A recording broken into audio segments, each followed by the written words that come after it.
Bonjour à toutes et tous, bienvenue sur l'émission Unlock, c'est l'émission qui vise à te présenter une entreprise afin de mieux t'y projeter avant de l'intégrer. Aujourd'hui, j'ai le plaisir de recevoir Franck Chopin, expert en risque naturel chez Allianz. Bonjour Franck. Bonjour Léa.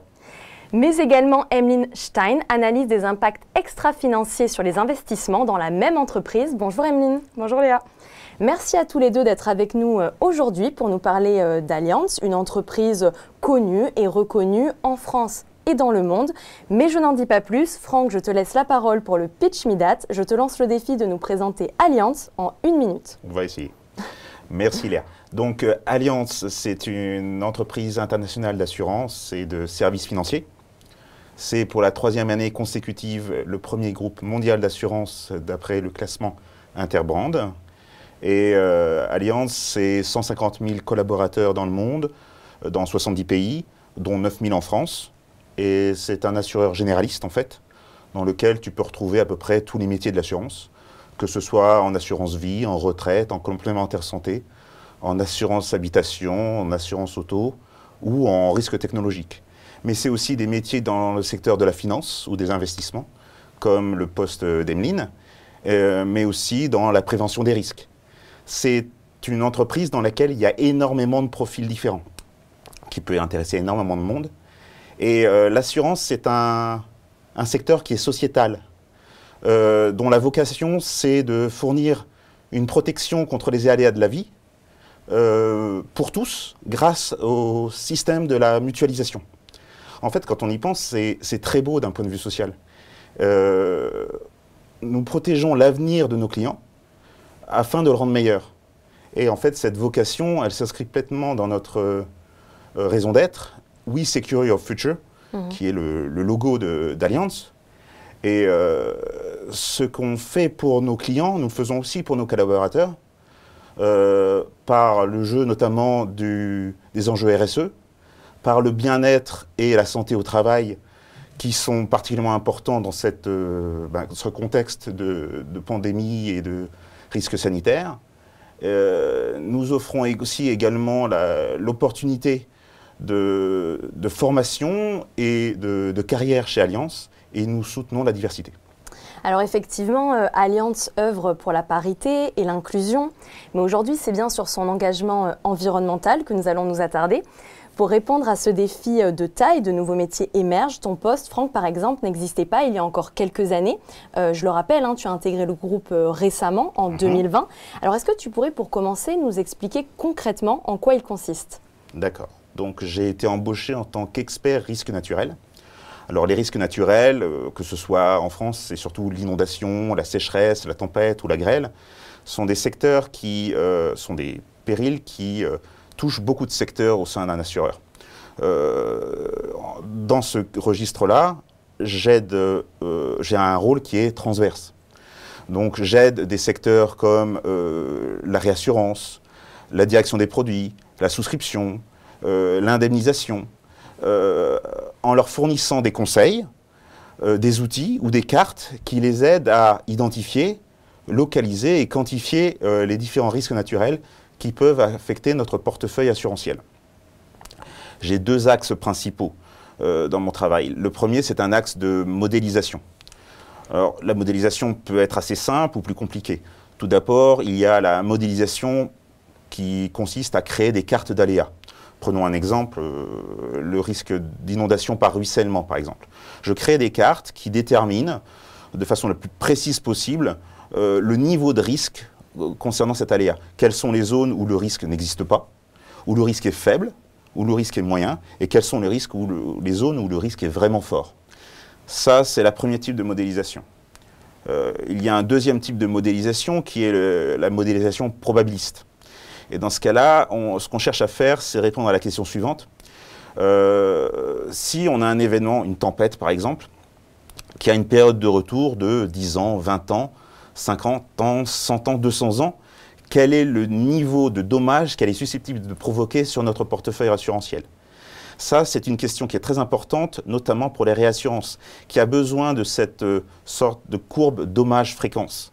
Parce qu'en fait, dans le cadre de la réassurance, on a besoin de connaître notre niveau d'exposition face à un événement qui a une période de retour de 200 ans. Ça, c'est dans le cadre de ce qu'on appelle Solvabilité 2, qui veut mesurer en fait la solvabilité des entreprises de l'assurance. Ça, c'est le premier axe de mon travail.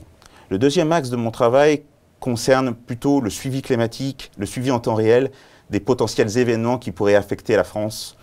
Et dans ce cadre-là,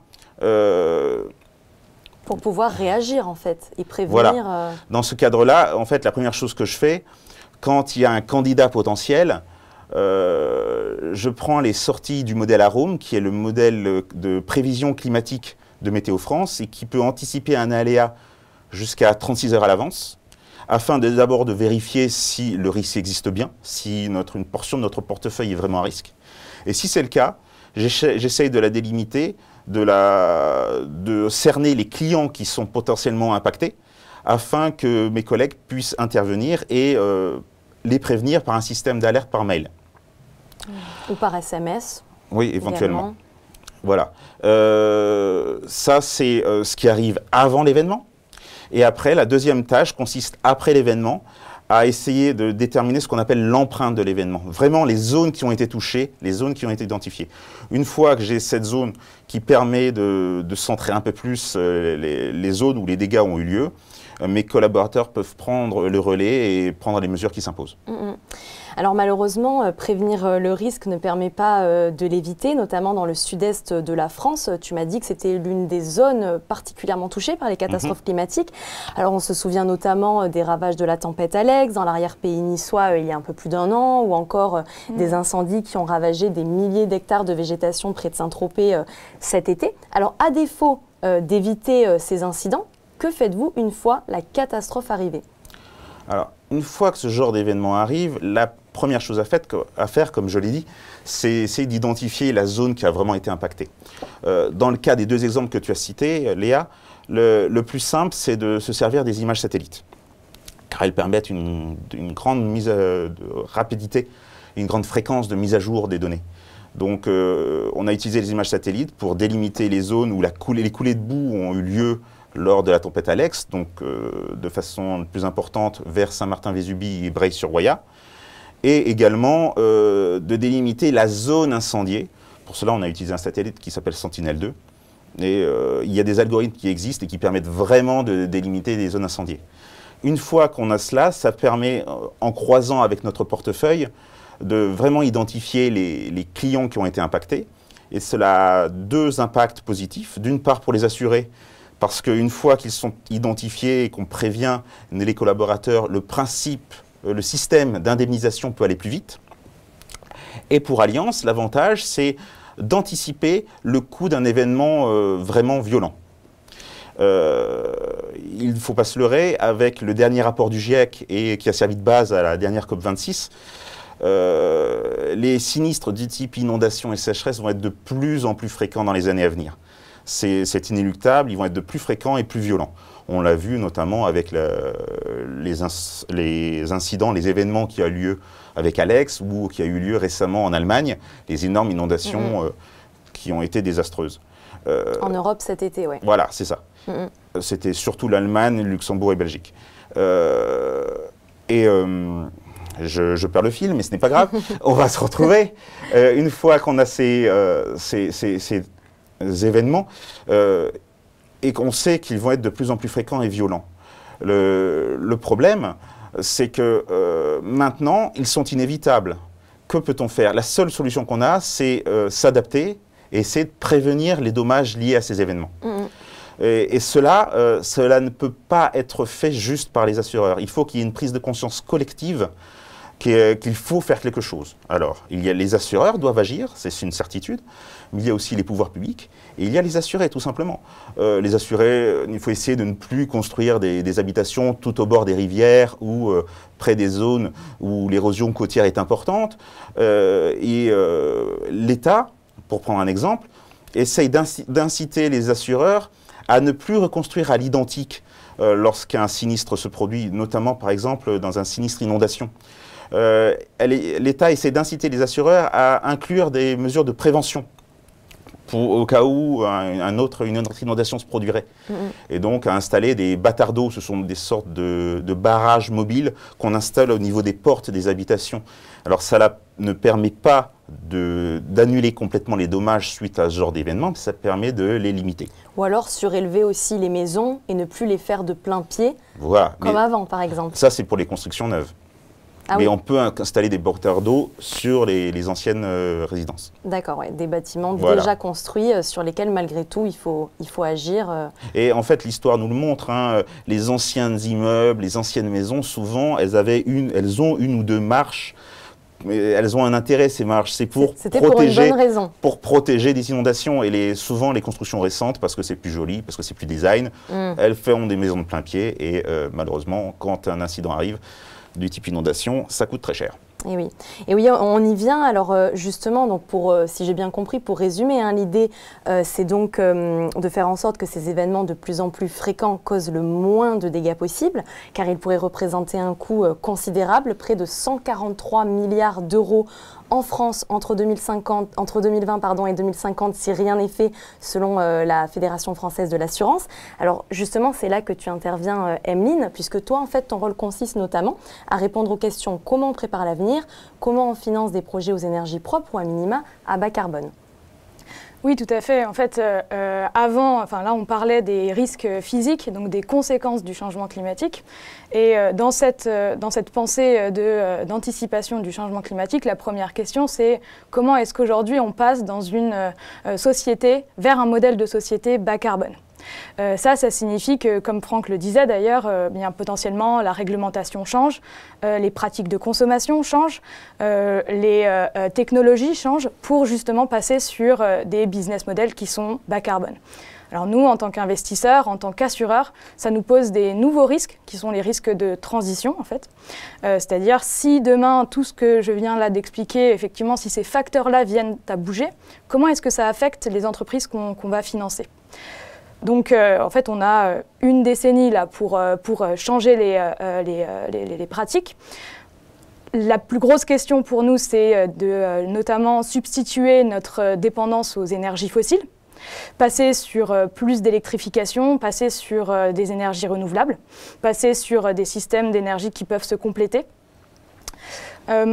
Et ça signifie qu'on a en fait 4 moyens aujourd'hui principaux d'action pour justement favoriser la transition bas carbone de notre société. La première chose, c'est de s'engager. C'est-à-dire qu'aujourd'hui, Allianz a pris des engagements vers la neutralité climatique en 2050, c'est-à-dire une trajectoire qui est alignée avec justement les scénarios du GIEC, alignée avec les accords de Paris. La deuxième chose, c'est qu'on va attendre des entreprises qu'on finance la même ambition.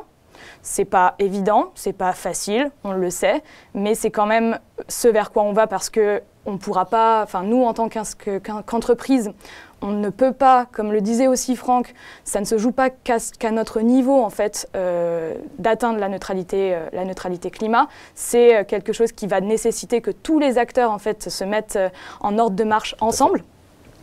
Donc c'est un bout chez nous, en tant que financeur, en tant qu'assureur, et un bout chez les entreprises qui sont, elles, dans l'économie réelle. Et la troisième chose, ça va être aussi de plus en plus contraindre en fait, les entreprises qu'on finance pour les entreprises qui ne changent pas, les derniers un peu de la classe, quoi. Vous les financez plus.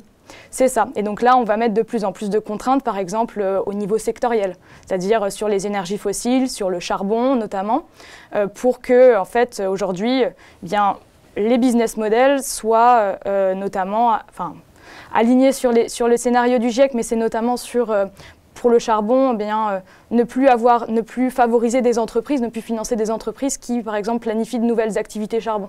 Voilà, ça va être sur ça qu'on va chercher à jouer. Et la dernière chose, c'est bien sûr de favoriser le financement des énergies bas carbone. Alors, effectivement, donc tu en as parlé, hein, l'objectif net zéro, aussi appelé neutralité climat, fixé à 2050 par Allianz. Mais entre-temps, la crise sanitaire que l'on traverse depuis maintenant mars 2020 est venue nous frapper de plein fouet. Alors, est-ce que ça a accéléré cette prise de conscience au sein d'Allianz, voire même, est-ce que peut-être, éventuellement, on peut imaginer que ça permette à Allianz d'atteindre son objectif plus rapidement ? Alors heureusement pour nous, l'engagement d'Allianz pour l'environnement ne date pas d'hier ni de la crise Covid.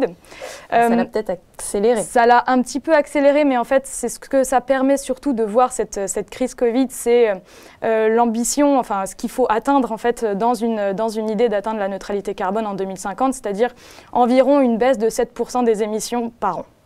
C'est ce qui s'est passé en 2020. Oui, Franck me rappelait que... Oui, je te rappelais d'ailleurs qu'en 2020, on a eu une baisse de 7%, tu as raison, mais en 2021, on a déjà rattrapé toute cette baisse. On est revenu aux émissions de 2019. Voilà. Donc, d'un point de vue sociétal mondial, on n'est pas des bons élèves. On ne continue pas dans ce sens-là. Et la neutralité carbone sera très difficile à atteindre en 2050. C'est-à-dire qu'on réutilise les transports on recommence à outrance, voilà. On reconsomme comme avant. Tout à fait. Et ce qu'il faut, c'est plus se passer des énergies fossiles de plus en plus, parce que, bon, on parle souvent de l'agriculture, mais l'industrie du fossile produit énormément de gaz à effet de serre, de CO2. Et il faut essayer de trouver des moyens afin de réduire ces émissions. Et en fait, on voit que ça demande des changements drastiques de mode de production, de mode de consommation, de réflexion au niveau des sociétés, effectivement. Et c'est donc une volonté de non seulement effectivement ne plus dépendre des énergies fossiles, c'est substituer en fait les énergies fossiles au-delà de rajouter une nouvelle source d'énergie, ce qui s'est beaucoup fait en fait dans les transitions énergétiques passées. Et c'est la substitution qui est difficile là-dedans.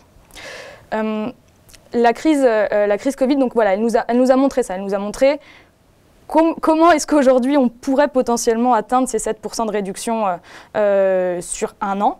On voit que ce n'est pas compatible avec la société et l'économie qui continue à tourner, mais ça nous pose la question, à la relance justement, des secteurs qu'on va vouloir financer, de la priorisation en fait, des activités et des secteurs qu'on va vouloir financer à terme. Pour Allianz, là où ça s'est accéléré, c'est en parallèle de cette crise, on a en fait monté une coalition d'investisseurs pour atteindre la neutralité carbone. Donc initialement, on était une douzaine, aujourd'hui, on est beaucoup plus. Et ça nous a forcé, début 2021, à publier des cibles intermédiaires de réduction des émissions de nos portefeuilles.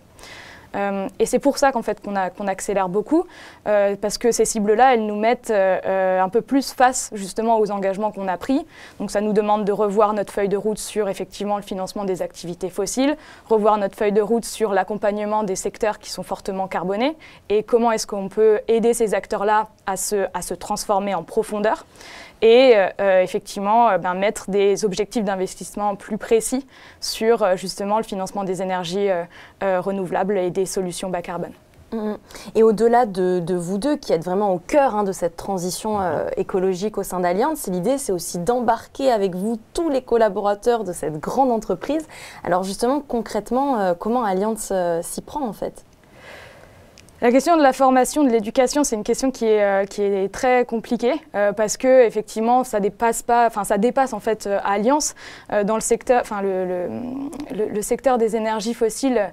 Je crois qu'il y a plus de 80% des gens dans le secteur des énergies fossiles qui vont devoir retrouver du travail demain. Chez Allianz, comment est-ce qu'on fait ça, vu que ce sont des risques qui sont systémiques, donc qui concernent en fait tous les métiers. Il y a un besoin de communiquer sur ces enjeux déjà en interne et pas seulement en externe.